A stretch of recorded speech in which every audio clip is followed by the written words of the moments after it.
Assalamualaikum dan salam sejahtera. Apa yang saya buat ini ialah dry run ataupun uji lari, maknanya dites dulu. Ini uh, cakap-cakap politik bersih video. Kalau sebelum ini biasanya saya menulis artikel pendek di Facebook dan agak lama macam 10 tahun lah kalau di Facebook ni. 11 tahun. Banyak juga mau dekat 300 muka surat. Sebab politik ni antara bidang yang saya minat.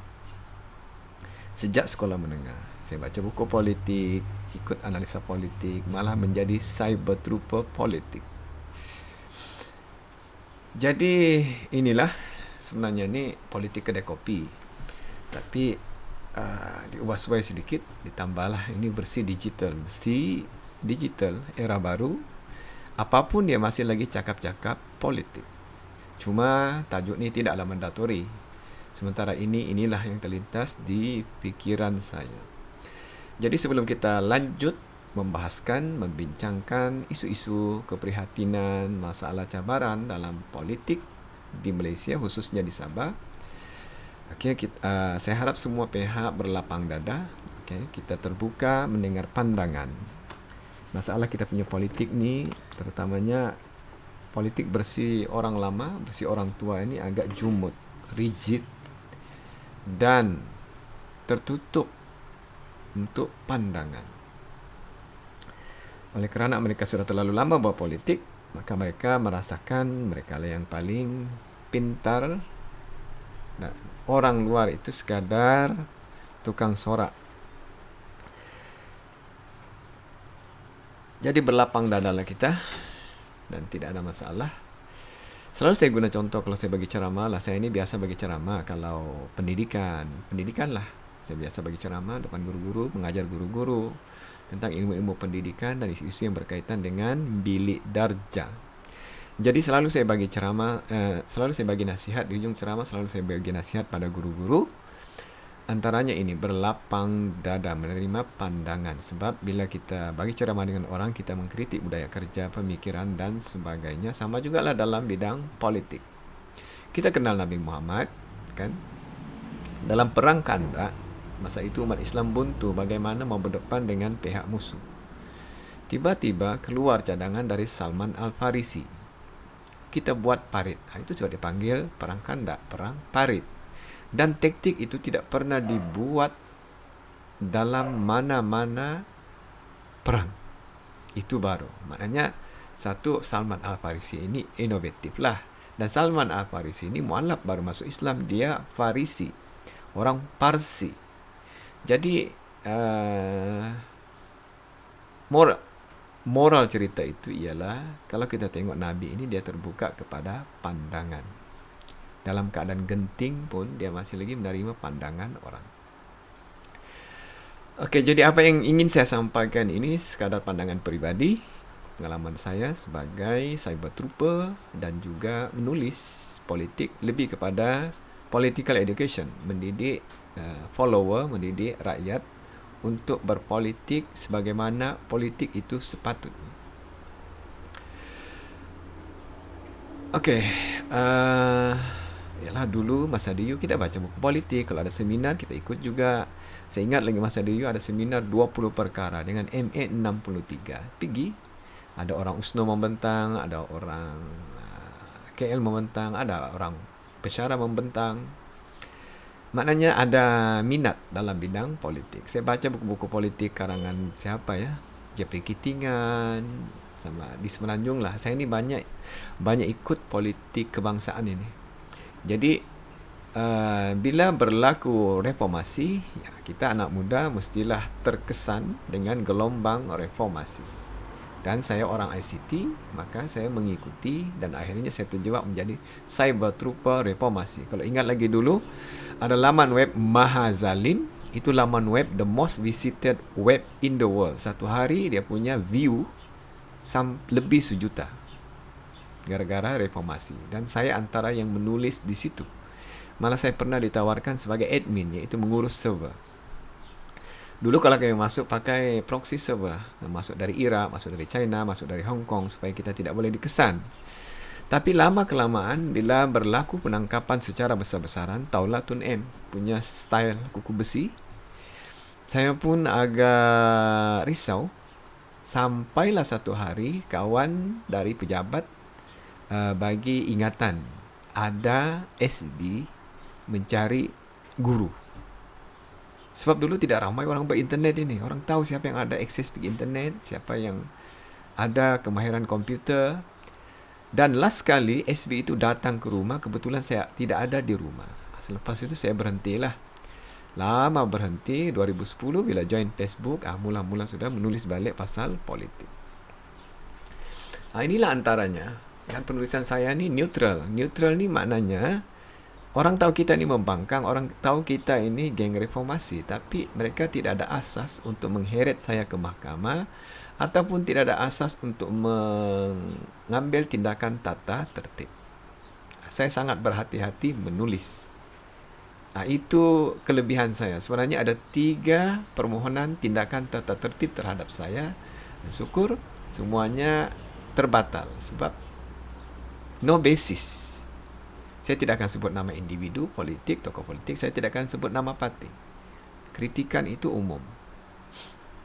Jadi itu saya punya kepandaian lah. Okey, kita tengok ini Jacinda Ardern. Kita tahu dia ni antara popular masa dia mula naik. Satu, muda. Yang kedua, kita nampak dia energetik, sangat bertenaga. Dan tiba-tiba dia letak jawatan dan satu dunia terkejut. Kenapa dia tiba-tiba letak jawatan? Saya suka dia punya reason, dia punya alasan tu mahal. Okey, saya terjemahkan dari Reuters rasanya. Ni saya tarik diri kerana jawatan ini datang dengan tanggungjawab, iaitu tanggungjawab untuk mengetahui bila anda paling layak untuk memimpin dan juga bila masanya anda sudah tidak mampu.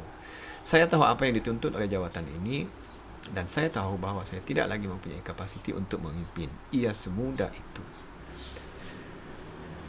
Ini budaya yang tidak ada di negara ini. Okey. Tidak ada budaya sedar diri dalam kalangan pemimpin politik. Bukan sahaja pemimpin politik. Dia menular ke dalam semua sistem pengurusan, sama ada kerajaan maupun swasta. Sebab jawatan itu dianggap sebagai satu ganjaran, habuan. Sedangkan jawatan itu adalah amanah, tanggungjawab. Kalau kita tengok Jepun dan negara-negara yang sudah stabil politiknya, maju negaranya, inilah mereka anytime boleh quit. Saya ingat lagi si Musa Hitam, masa dia dilantik menjadi timbalan Perdana Menteri, dia minta khidmat nasihat dengan mentornya, saya sudah lupa. Apa perlu untuk menjadi seorang timbalan Perdana Menteri? Nasihat mentornya mudah sahaja. Bila masuk pejabat, tengok di mana pintu keluar. Maknanya kan, kena sedar diri. Kita tahu bila masa untuk kita quit. Okey, dan kita tahu Kiwi New Zealand ini walaupun kecil, penduduk lebih kurang 5 juta sahaja, itu pun banyak expatriate atau imigran. Tapi dia punya prestasi peringkat dunia tinggi ya. Kita tahu All Black, kita kenal All Black. Hoki, kalau pelayaran, renang, ini Kiwiland. Jadi kenapa? Sebab pemimpinnya itu world class dan mereka berjaya mereka ni berjaya berkongsi pemikiran mereka itu dengan rakyat. Akhirnya rakyatnya pun menjadi world class. Kecil tapi bertaraf dunia. Kalau negara Asia ni banyak low class. Rakyat ramai tapi tak ada hasil. Menjadi beban kepada negara. Okey, ini Sweden. Okey, ini ni negara-negara yang nanti saya bincang ni, yang saya guna di dalam slide ini. Ini pembuka kata lah. Sebagai perbandingan. Supaya kita tahu di mana realiti kedudukan politik kita sekarang ini. Jadi saya guna negara-negara yang selalu saya guna dalam penulisan yang saya pelajari melalui dokumentari dan kadang-kadang orang politik pun sebut. Okey, Sweden ini kita tahu, tidak silap saya Sweden ini hanya ada 3 kendaraan rasmi kerajaan. Jadi menteri, apalagi ahli parlimen biasa tiada. Ini selalu viral di Facebook dan diberitalah. Tapi saya pernah dengar cerita kita punya mantan speaker masa zaman PH dulu. Saya lupa sudah nama Datuk. Dia pernah pergi Sweden dan dia menyembang-nyembang dengan speaker Sweden, Parlimen Sweden. Tengah hari masa rehat. Jadi bila dekat mau masuk balik Parlimen dalam jam 2 begitu, speaker tu bergegas minta diri. Dia bilang, saya terpaksa pergi, dia bilang. Saya kena jalan sebab Parlimen mau buka. Dia bilang, kenapa pula kau sibuk-sibuk mau kelang kabut? Dia kata, saya mau kejar kereta api. Jadi bayangkan, tidak ada privilege. Jadi di negara-negara maju ini, politik itu sekadar kerjaya. Maknanya ahli politik, menteri itu sekadar kaki tangan awam, kaki tangan kerajaan biasa. Tak lebih daripada itu. Kita ini jangan lagi kata-kata menteri YB pun kalau boleh dipuja oleh rakyat. Itu kita punya jauhnya, kita punya politik ini ketinggalan ke belakang. Jadi rumusannya senang sahaja. Untuk memajukan negara, kita kena majukan politik. Okey, Dubai. Ini pun saya tengok dia punya full documentary. Antara yang saya minat, Dubai ini dikenali sebagai steroid city. Steroid city, seolah-olah disuntik dengan steroid, tiba-tiba muncul dari gurun. Dan munculnya bukan alang kepalang. Antara kota metropolitan terhebat di dunia. Siapa arkitek di sebaliknya? Ini Muhammad bin Rashid Al Maktoum. Ini dia punya emir. Sekarang dia jadi presiden UAE.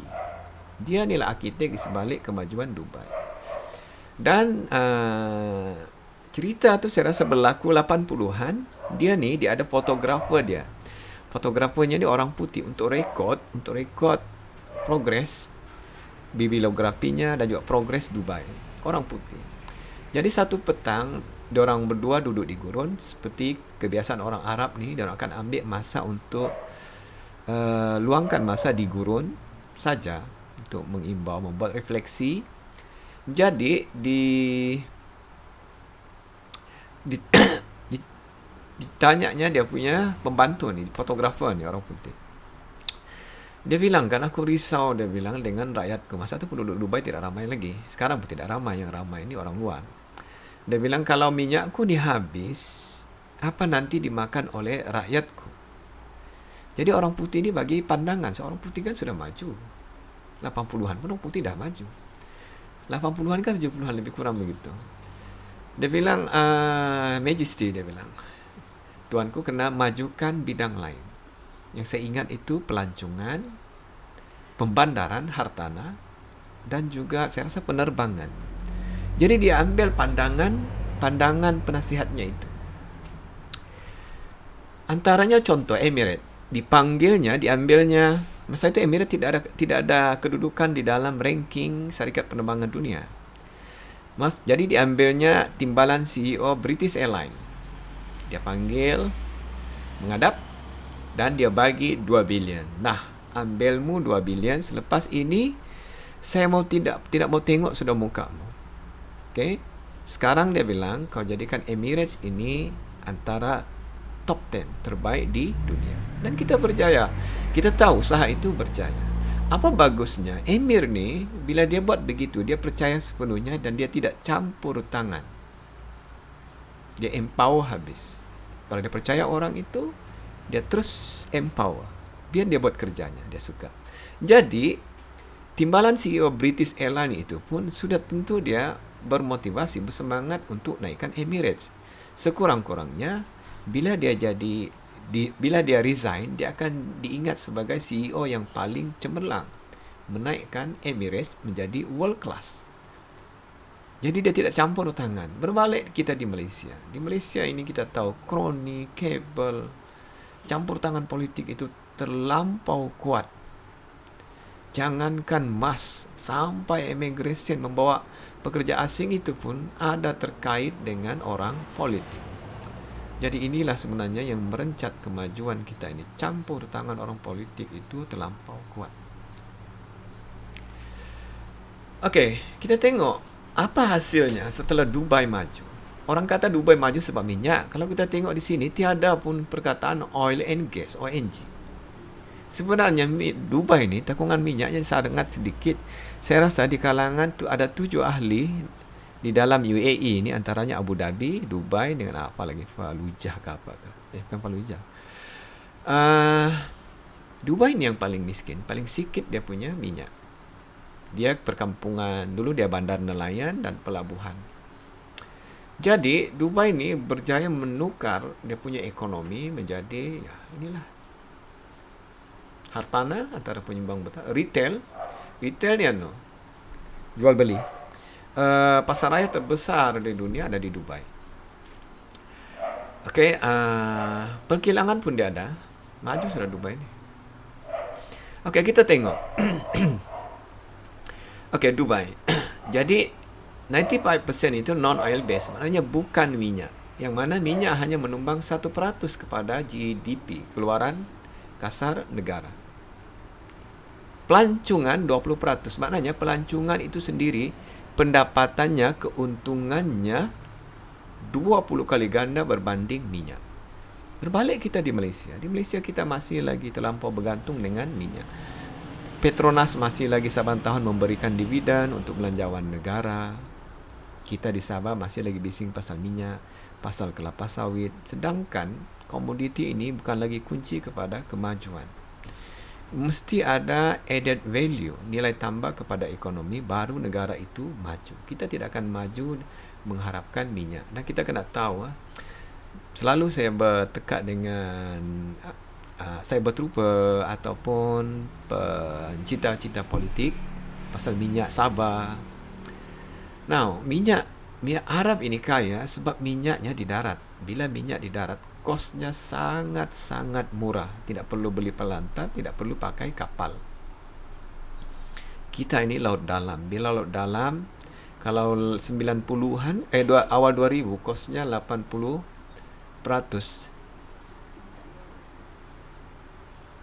Nanti. Kosnya 80%. Yang terbaru ni, kalau minyak tu turun, margin turun sampai 5% keuntungan. Jadi kos terlampau tinggi, tidak boleh diharap. Okey, ini demografi Dubai. Kalau kita perhatikan, penduduk asal Dubai hanya 15%. Apa dia punya moral? Maknanya pemimpinnya ini sangat bijak. Mereka gunakan pendatang asing, warga asing untuk memajukan negara. Kita ini terbalik. Warga asing menjadi beban kepada negara. Sampai sekarang saya berfikir, apalah masalah di Malaysia ini, lembabnya pemimpin kita ini. Jangankan masalah rakyat, masalah pendatang asing pun tidak selesai. Pendatang menjadi beban. Orang lain, pendatang itu memajukan ekonomi negara. Kanada ni antara yang paling kuat mempromosi imigran. Saya rasa tahun 2020 dia perlukan 2 juta dan siap ada iklan di Facebook. Dia perlukan pendatang asing untuk menggerakkan ekonomi negara. Itu saya kata, kenapalah kita punya pemimpin ini lembab betul. Okey, Lee Kuan Yew ni kita kenal. Masa keluar Singapura, saya pun tengok dia punya dokumentari ini A to Z. Cuma saya tidak baca lah dia punya buku. Bila keluar, dia tendang keluar. Sebenarnya bukan keluar, ditendang keluar dari Malaysia. Sebulan Lee Kuan Yew menangis. Sebab masa itu Singapura sangat-sangat miskin. Tapi ialah, hidup perlu diteruskan. Lee Kuan Yew ni sama dia punya style dengan Emir Dubai. Dia banyak empowerment dan dia cari the best talent untuk satu-satu bidang dan dia beri kepercayaan penuh kepada talent itu. Mau cerita mundurnya Singapura ini, pada peringkat awal menterinya tu mau pergi mesyuarat di Taiwan kah untuk belajar, mempelajari teknologi, kepakaran, kepandaian Taiwan saya rasa. Jadi menterinya tu tidak ada baju kot dan tidak cukup duit untuk beli baju kot. Jadi Lee Kuan Yew arahkan, kau pinjam dari si Anu. Dah ada menteri lah. Sampai ke tahap begitu. Sekarang kita kenal Singapura Singapura sudah 3 kali ganda lebih kaya berbanding kita. Sedangkan asalnya Malaysia, demografinya sama. Ada Melayu, ada India, ada Cina. Tun. Kalau kita di Sabah inilah Tun Mustafa. Ada saya punya makcik, pernah dia tanya orang Ranau, macam mana kamu boleh jadi Muslim, jadi Islam? Jadi dia cerita lah pasal Tun. Tu orang tua dia cerita pasal Tun. Dia bilang dulu kami ni tinggal di dalam sana. Jadi satu hari Tun datang berbincang dengan ketua kampung, dengan orang kampung yang dalam-dalam ni, untuk keluarkan mereka ke Ranau yang sekarang ini, supaya diorang boleh maju. Kalau diorang duduk di dalam, diorang akan miskin selama-lamanya. Runding punya runding, maulah diorang berpindah ke Ranau yang sekarang ini. Jadi diorang dibuatkan rumah, dibagi sekolah, pagi budak-budak sekolah, malam ada kelas orang dewasa, macam kelas Piramli. Yang bagusnya sebulan Tun di Ranau dan ikut menebas. Saya rasa susah kita cari pemimpin sebegini.